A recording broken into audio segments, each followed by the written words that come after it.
प्यास के मारे गला सूखा जा रहा है।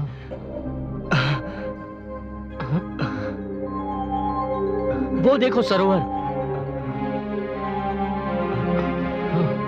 आओ ऋषिगण, वहीं प्यास बुझाते हैं। चलिए।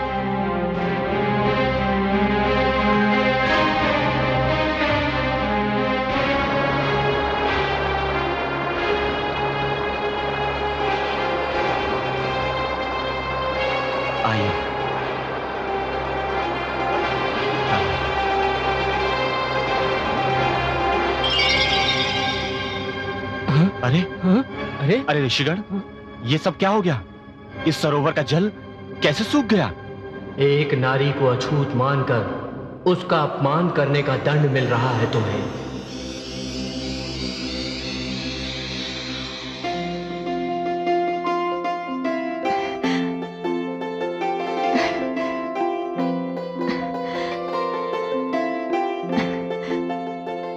मैं ये बेर चुनकर लाई हूं, खा लीजिए।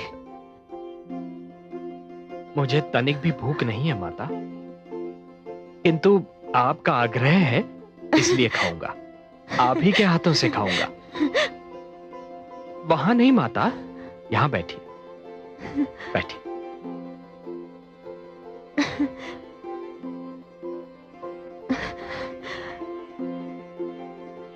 ठहरिए, कहीं खट्टा ना हो, चख लो।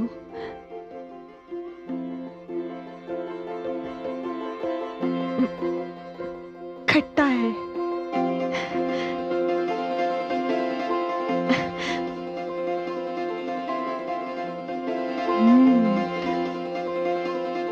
मीठा है, बहुत मीठा है।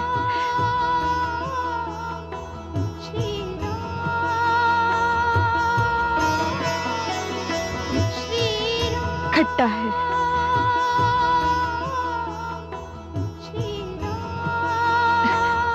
लो।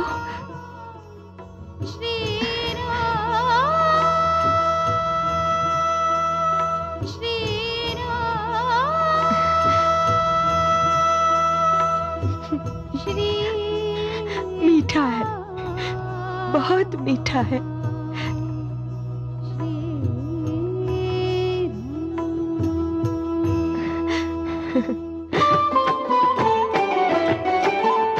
प्रेम दृष्टि भरि भाव अनूठे, शबरी बेर खिलावत झूठे। स्नेह बिना सब व्यंजन फीके, स्नेह पगे फल अतिशय नीके। स्नेह पगे फल अतिशय नीके।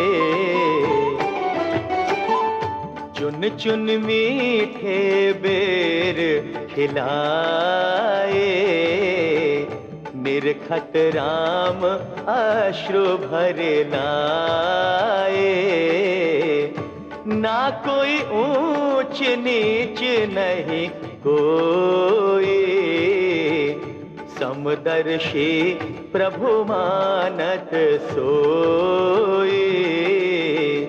समदर्शी प्रभु मानत सोई।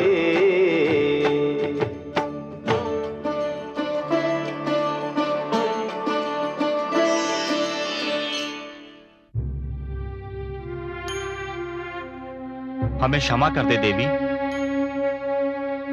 हमें क्षमा कर दे, नहीं तो हम भूख प्यास से तड़प तड़प के मर जाएंगे।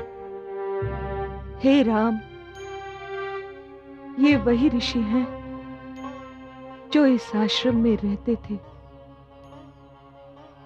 फिर तो इनका यही दंड है और इन्हें यह दंड भोगना ही होगा। हम क्षमा याचना करते हैं श्री राम। मैं कौन होता हूं आपको क्षमा करने वाला? यदि क्षमा मांगनी ही है तो इस माता से मांगिए, जिन्हें अछूत कहकर आपने अपमानित किया था। देवी, हम लज्जित हैं, हमें क्षमा कर दो। हाँ हाँ, हमें क्षमा कर दो। यदि मेरे क्षमा करने से आप सबका संकट दूर होता है तो मैं आप सबको हृदय से क्षमा करती हूँ। धन्य हो देवी, धन्य हो। इस बात का सदैव ध्यान रहे कि मनुष्य उच्च या नीच केवल अपने कर्मों से होता है, अपने जन्म से नहीं। ये देवी उच्च हैं क्योंकि इनके कर्म महान हैं। यदि आपने इनसे क्षमा याचना नहीं की होती और इन्होंने आपको क्षमा नहीं किया होता तो अपने उस नीच कर्म के कारण आप सब सदैव नीच ही रहते। अब जाइए यहां से।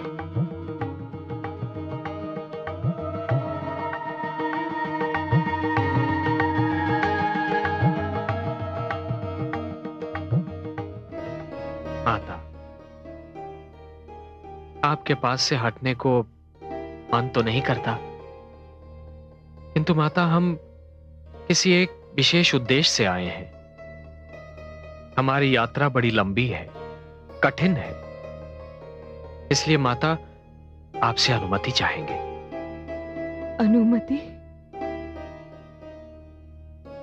जिसने सारा जीवन आपकी राह देखी हो, जिसका जीवन आपकी प्रतीक्षा का दूसरा नाम था, वो अपने मुख से कैसे कहें कि आप उसके पास से एक क्षण के लिए भी दूर हो जाएं? हे राम, आपका नाम जीवन का सबसे बड़ा आनंद है। माता, आपके दर्शन जीवन सुख की चरम सीमा है। दोनों ही तो मिल गए। अब मुझे इस जीवन की क्या आवश्यकता है? आपके बिना मैं ये जीवन कैसे गुजारूंगी? होठों पर आपका नाम हो, आंखों में आपकी छवि हो, और मृत्यु आ जाए तो उस मृत्यु पर सहस्रों जीवन वार दूं। सहस्रों जीवन वार दूं। राम राम, जय श्री राम राम राम, जय श्री राम राम राम, हे श्री राम राम राम, हे श्री राम, श्री राम हे श्री राम राम, राम, श्री राम।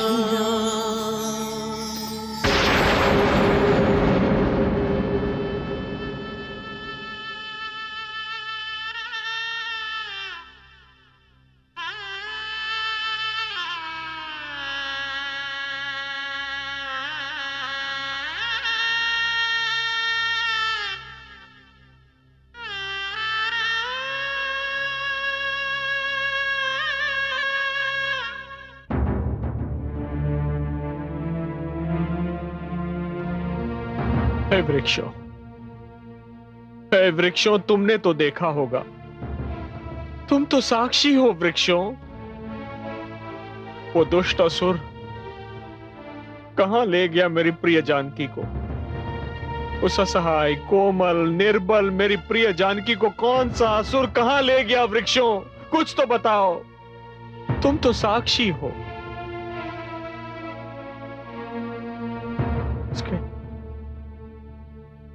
उसके वियोग के कारण मैं आतुर हो रहा हूं। मेरे मन का चैन छिन चुका है वृक्षों। मेरे नेत्रों की निद्रा हर चुकी है। कौन है वो दुराचारी, अन्यायी, अत्याचारी? कुछ तो बताओ वृक्षों। कहां है मेरी जानकी? कहां है मेरी जानकी? भ्राताश्री, ये वृक्ष कैसे बता सकते हैं? ये तो वाणी के गुणों से वंचित है। ये अनुज, यह वाणी के गुण से वंचित नहीं है। कदाचित इनकी वाणी कान सुन न सके, किंतु हृदय इनके शब्द सुन सकता है, सुन सकता है अनुज। आम का पेड़ केवल आम का ही फल देता है, और यही उसका सत्य है। बबूल का वृक्ष फल नहीं देता, और वो उसकी वाणी का सत्य है। परंतु भ्राताश्री, यही वृक्ष मेरी भाभी श्री के हरण के मूक दर्शक थे। भ्राताश्री, भाभी श्री को हमें ही चलकर ढूंढना होगा, और उनका पता ये वृक्ष नहीं, इस वन के प्राणी ही बता सकते हैं। चलिए भ्राताश्री, हम इन वन के प्राणियों से ही पूछते हैं कि उन्होंने कुछ देखा अथवा नहीं।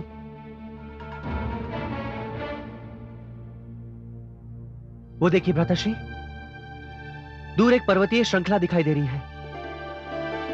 वहां अवश्य कोई बस्ती होगी। चलिए वहीं चलकर पूछते हैं, वहां किसी ने कुछ ना कुछ तो देखा ही होगा। आइए भ्राताश्री।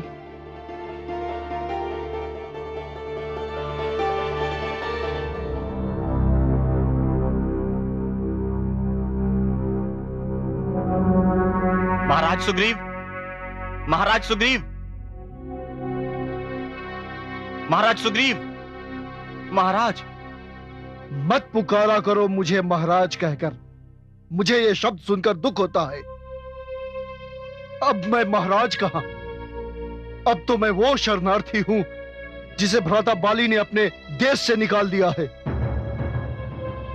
अब तो मैं एक विवश और दुर्बल प्राणी रह गया हूं, महाराज नहीं।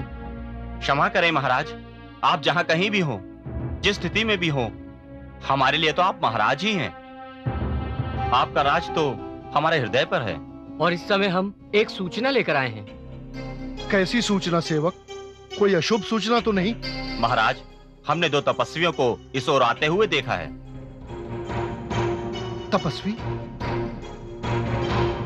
कहीं भ्राता बाली ने मेरा वध करने के लिए दोनों को न भेजा हो?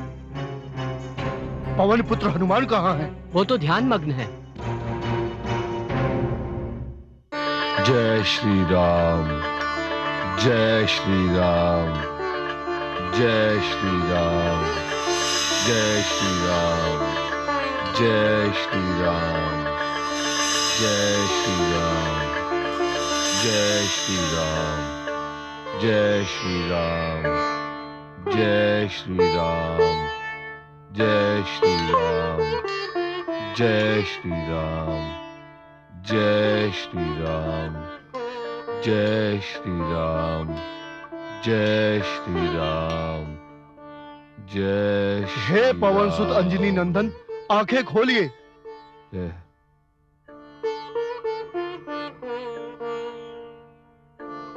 क्या हुआ महाराज? आप इतने चिंतित क्यों दिखाई दे रहे हैं? मेरे सैनिकों ने सूचना दी है कि 2 तपस्वी इस ओर आ रहे हैं। मुझे भय है उन्हें भ्राता बाली ने मेरे वध के लिए न भेजा हो। आप भयभीत न हो, मैं स्वयं जाकर पता लगाता हूं कि वो कौन है और किस उद्देश्य से यहां आ रहे हैं। जय श्री राम।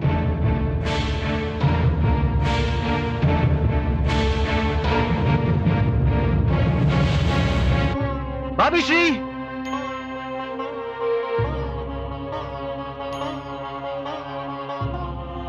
भाभी श्री,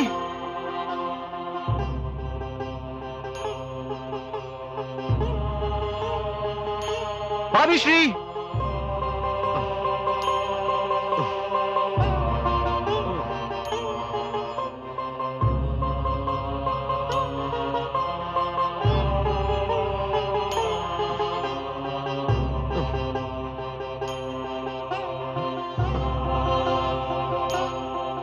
वो देखिए भ्राताश्री, कोई ब्राह्मण इसी ओर चले आ रहे हैं।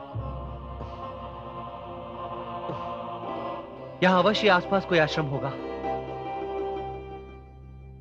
एक आश्रम भी दिखाई दे रहा है भ्राताश्री। भ्राताश्री, मेरा मन कह रहा है कि हमें इन ब्राह्मण के पास भविष्य के विषय में अवश्य कोई जानकारी प्राप्त होगी।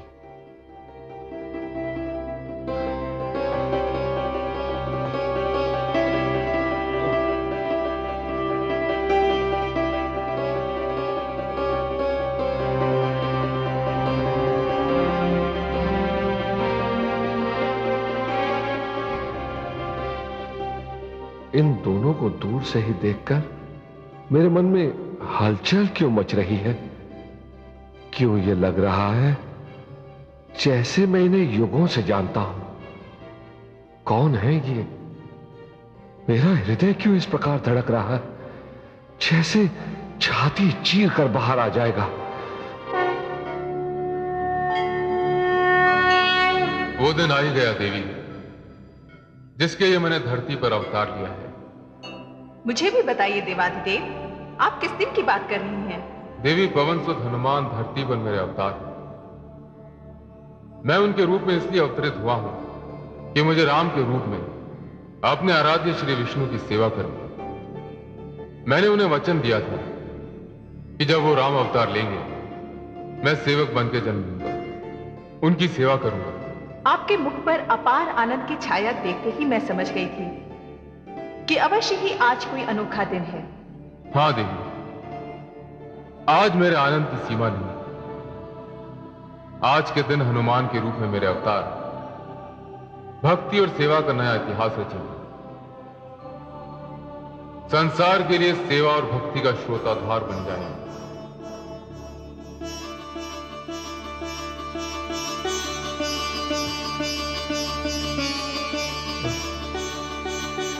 इन ब्राह्मण देवता को देखकर मुझे ऐसा क्यों लग रहा है कि जैसे ये मेरे पूर्व परिचित हैं, जैसे मैं इन्हें किसी रूप में देख चुका हूं।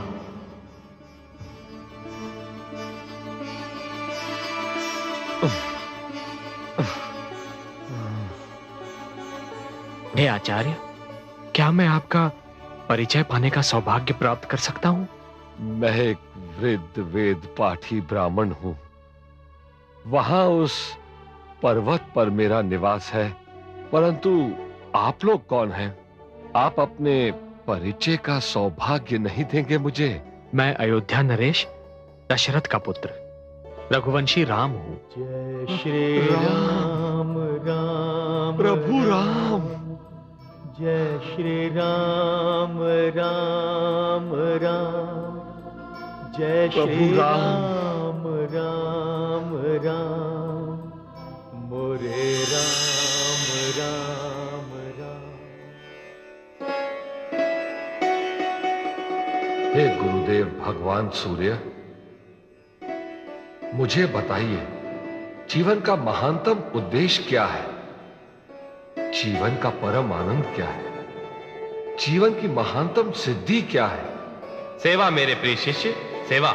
मैंने यथाशक्ति आपकी सेवा ही की है। मेरी सेवा प्रारंभ थी, अंत नहीं। मेरी सेवा तो उस सेवा की शिक्षा थी जिसके लिए तुम्हारा जन्म हुआ। अपने इस जन्म में तुम्हें तन से, मन से, आत्मा से राम की सेवा करनी है। सेवा का नया इतिहास रचना है। मुझे उस सेवा का अवसर कब मिलेगा गुरुदेव? मैं उनके पास जाऊं? नहीं शिष्य, तुम्हें उनके पास जाने की आवश्यकता नहीं। ब्रह्मा ने भाग्य की ऐसी रेखाएं रच दी हैं कि राम स्वयं तुम्हारे पास आएंगे तो एक तपस्वी के वेश में होंगे। ऐसे तपस्वी के वेश में जिनके कंधे पर धनुष और बाण शोभायमान होंगे। वे तुम्हें किष्किंधा पर्वत के पास मिलेंगे। विष्णु के इसी अवतार राम की भक्ति और सेवा तुम्हारे जीवन का महानतम उद्देश्य, तुम्हारे जीवन का परम आनंद और तुम्हारे जीवन की महानतम सिद्धि होगी। आयुष्मान भव। जय श्री राम। किस सोच में पड़ गया आचार्य? जय श्री राम। प्रभु राम। जय श्री राम। जय श्री राम। जय श्री राम। जय श्री राम। जय श्री राम। जय श्री राम। जय श्री राम, जय श्री राम, जय श्री राम, जय श्री राम, जय श्री राम, जय श्री राम, जय जय श्री राम, जय श्री राम, जय श्री राम, जय श्री राम, जय श्री राम। एक युग से मैं आपकी प्रतीक्षा कर रहा हूं। एक युग से नेत्रों को आपके दर्शन की प्यास है।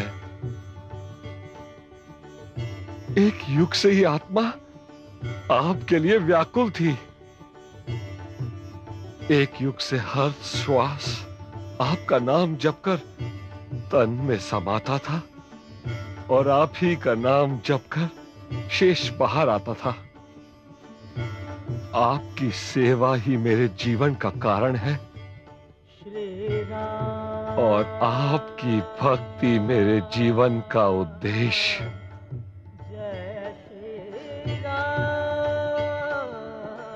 मुझे क्षमा कीजिए, मैं आपको आगंतुक समझकर ब्राह्मण के वेश में आपको पहचानने के लिए आया। मुझे क्षमा कर दीजिए प्रभु। अपने सेवक पवन पुत्र हनुमान को क्षमा कर दीजिए। हनुमान, प्रभु, हनुमान, प्रभु, हनुमान, हनुमान, तुमने वही किया हनुमान जो एक बुद्धिमान प्राणी को करना चाहिए। किसी का पूर्ण परिचय जाने बिना उस पर विश्वास करना या उस व्यक्ति के अधिक निकट जाना, यह बुद्धिमत्ता नहीं है। यह तो एक अच्छी नीति है और तुमने नीतिवान होने का परिचय दिया है हनुमान। किंतु हनुमान, तुम्हें यहां इस स्थान पर देखकर मुझे अचंभा हो रहा है। मेरे महाराज सुग्रीव को उसके दुष्ट भ्राता बाली ने देश से निकाल दिया। उन्हें यहां शरण लेने पर विवश होना पड़ा, परंतु मैंने अपने राजा का साथ नहीं छोड़ा, उनके साथ यहां चला आया। हनुमान, जो कष्ट के समय साथ देते हैं वही सच्चे मित्र होते हैं। तुम्हारे इस वर्तन को देखकर, तुम्हारी बात को सुनकर मुझे अपार आनंद हुआ है। मुझे तुम पर गर्व है हनुमान, गर्व है। कहां है तुम्हारे राजा सुग्रीव? वह इसी पर्वत पर निवास करते हैं। आपके दर्शन प्राप्त करके उनका जीवन धन्य हो जाएगा। अनुज, जी भ्राताश्री। हमें महाराज सुग्रीव के दर्शन अवश्य करने चाहिए। चलो पवनसुत, हम दोनों को ले चलो। प्रभु, पर्वत ऊंचा है, आप दोनों को मेरे कंधों पर विराजमान होकर वहां जाना पड़ेगा। आइए आइए भ्राताश्री।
भक्त और प्रभु की दूरी, साध भई बरसों की पूरी। राम लखन कांधे बैठाए, हनुमत किष्किंधा ले आए, हनुमत किष्किंधा ले आए।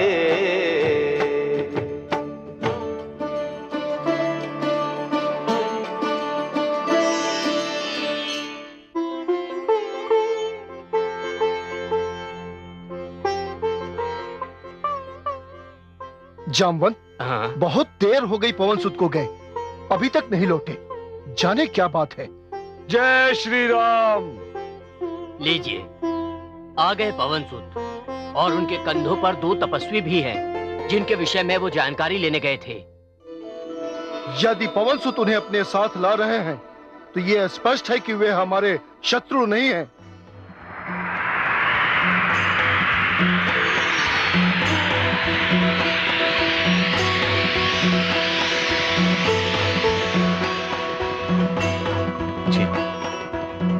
जय श्री राम।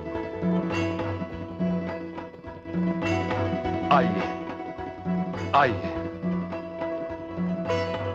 महाराज सुग्रीव, आज मेरा जीवन धन्य हो गया।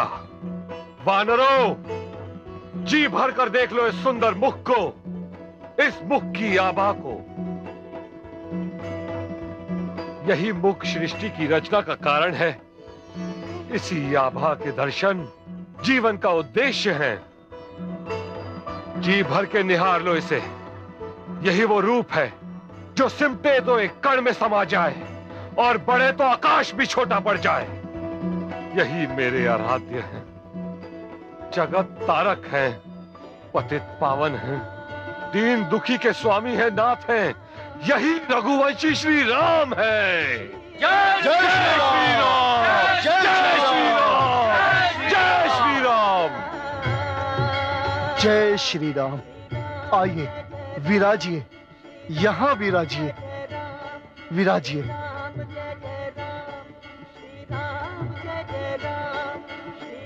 धन्यवाद महाराज सुग्रीव। महाराज का शब्द मेरे कानों सुइया चुभ होता है। श्री राम, मेरे भ्राता बाली ने मुझसे सब कुछ छीन लिया है। हे सुग्रीव, जब एक भ्राता अपने ही भ्राता के अधिकार छीन लेता है तो वो अभागा होता है, क्योंकि वो स्वयं नहीं जानता कि उससे भी बहुत कुछ छिनता चला जा रहा है। उसके मन से प्रेम छिन जाता है, मस्तिष्क से शालीनता निकल जाती है और जीवन से सुख निकल जाता है।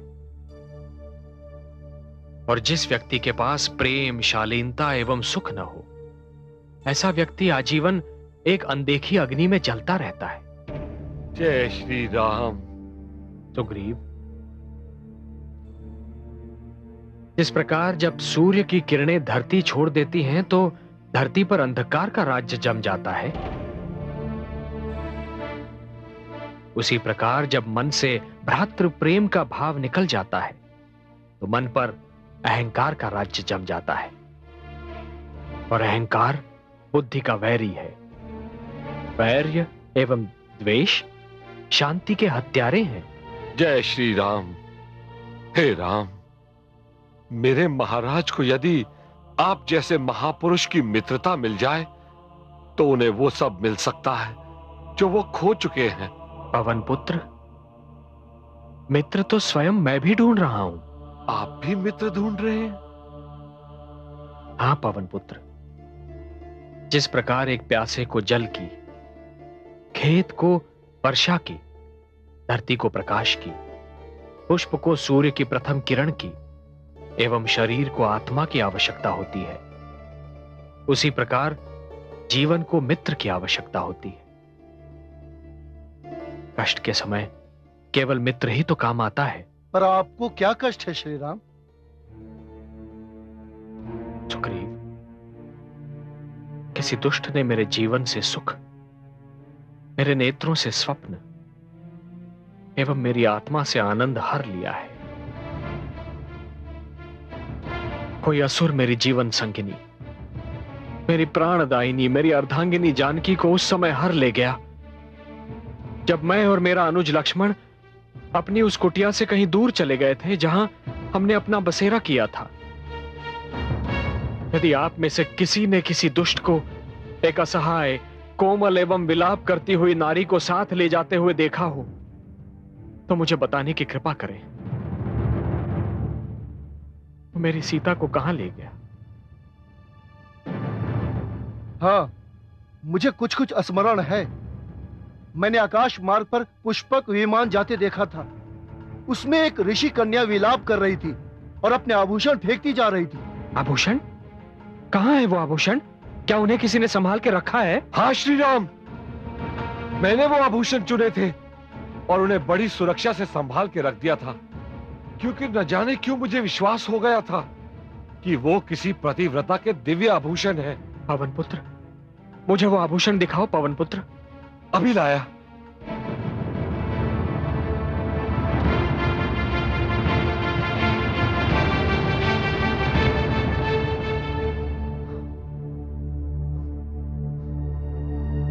लीजिए।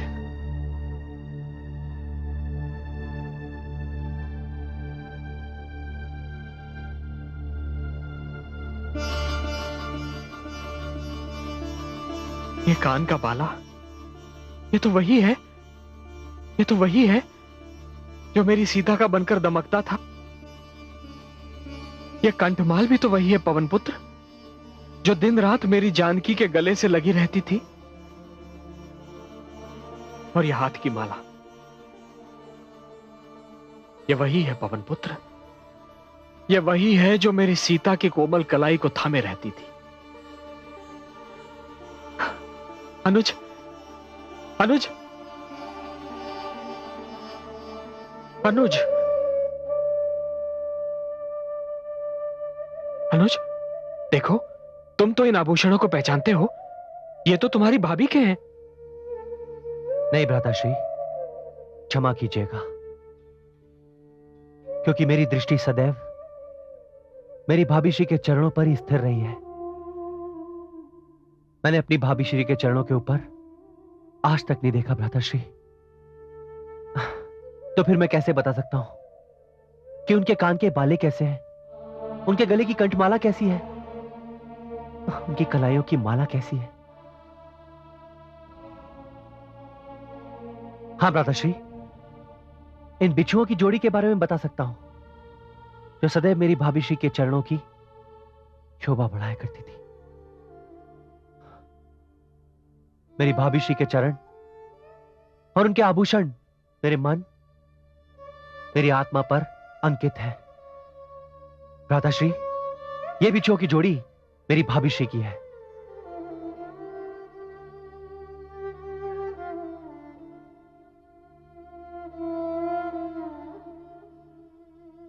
मित्र सुग्रीव, तुम धन्य हो, धन्य हो सुग्रीव। इन आभूषणों की रक्षा करके, मुझे इनके दर्शन करा के तुमने अपनी मित्रता का प्रमाण दिया है। जिस प्रकार छाया को देखकर यह आभास होता है कि काया यहीं कहीं पास में है, उसी प्रकार इन आभूषणों को देखकर मुझे पूर्ण विश्वास हो रहा है कि मेरी जानकी यहीं कहीं पास है।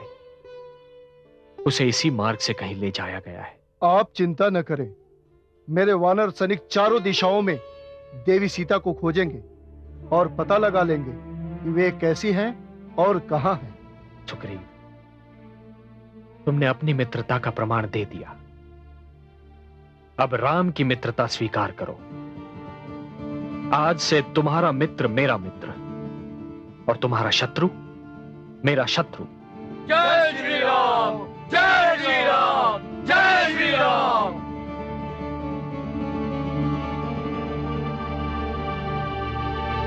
इस संसार में मेरा भ्राता बाली ही मेरा शत्रु है। क्या कहा तुमने? दो मानव आए हैं और सुग्रीव से मिले हैं? हाँ, ये सत्य है महाराज, और यह भी सूचना मिली है कि उन्होंने सुग्रीव की मित्रता स्वीकार कर ली है। वे दो तुच्छ मानव इस बाली का क्या बिगाड़ेंगे, जिससे लंकेश रावण जैसा महाबली भी कांपता है? पीस कर रख दूंगा। अभी चलकर सुग्रीव और उसके मित्रों को दंड देता हूं। जिसे देखकर सारा संसार भय से कांप उठेगा। रुक जाइए स्वामी।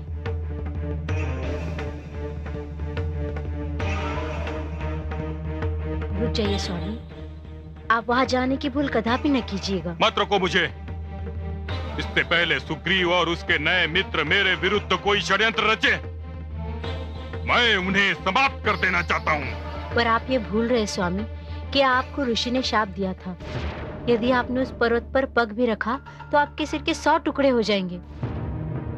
मैं आपको अपने सुहा की दुहाई देती हूँ स्वामी, आप उस पर्वत पर ना जाइएगा।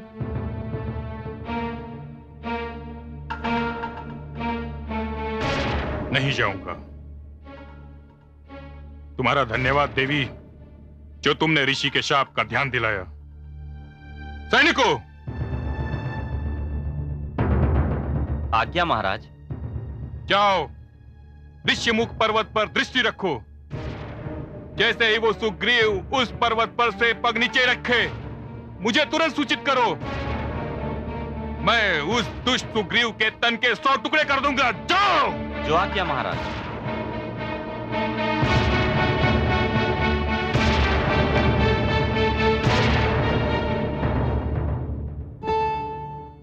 मित्र सुग्रीव, मैंने तुमसे कहा है कि तुम्हारा मित्र अब से मेरा मित्र होगा एवं तुम्हारा शत्रु मेरा शत्रु। किंतु शत्रु शब्द सुनते ही तुम्हारे मुख से अपने ही भ्राता बाली का नाम आया था सुग्रीव। हाँ श्री राम, दुर्भाग्यवश मेरा भ्राता ही मेरा शत्रु बन बैठा है। क्यों सुग्रीव? बाली का मन भ्रष्ट क्यों हुआ?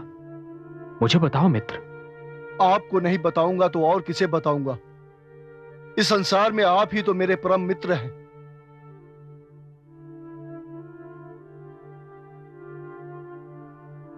मेरी कथा व्यथा से भरी है श्री राम।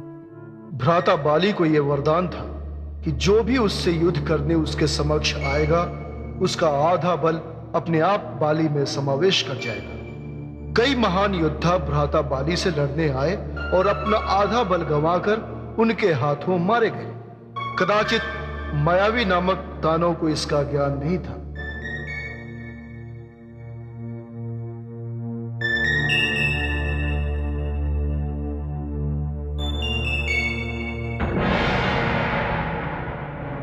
ओ बाली, मैंने सुना है बड़ा घमंड है तुझे अपने बल पर।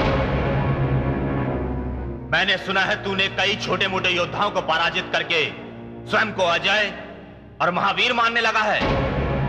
आज मैं तुझे बल और शक्ति की परिभाषा बताने आया हूं। देख दुष्ट, आज मायावी तेरी क्या दशा करता है। बाहर निकल, बाहर निकल बाली। क्यों, भयभीत हो गया क्या? आजा बाहर। कौन है यह दुष्ट जिसके कारण मुझे कच्ची निद्रा से उठना पड़ा? कोई दुष्ट असुर प्रतीत होता है महाराज। मैं जाकर उसे सदा के लिए शांत करता हूं, अन्यथा मैं चैन की नींद नहीं सो पाऊंगा। नहीं महाराज, आप वहां मत जाइए महाराज। मायावी अत्यंत बलशाली असुर है। देवी, आप मेरी शक्ति की तुलना असुरों की शक्ति से मत कीजिए। आप भूल गए कि रावण जैसे महाबली की मैंने क्या दशा की थी। 3 माह तक कांख में दबाए रखा था। ये मायावी मेरे समक्ष क्या है?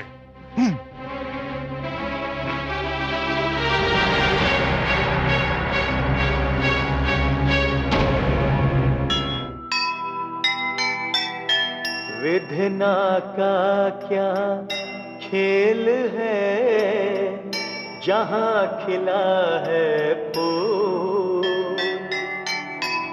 उसी डाल पर उग रहा पीड़ादायक शूल। बाली और सुग्रीव दो एक माता के लाल, भाई भाई के लिए बन बैठा है काल, बन बैठा है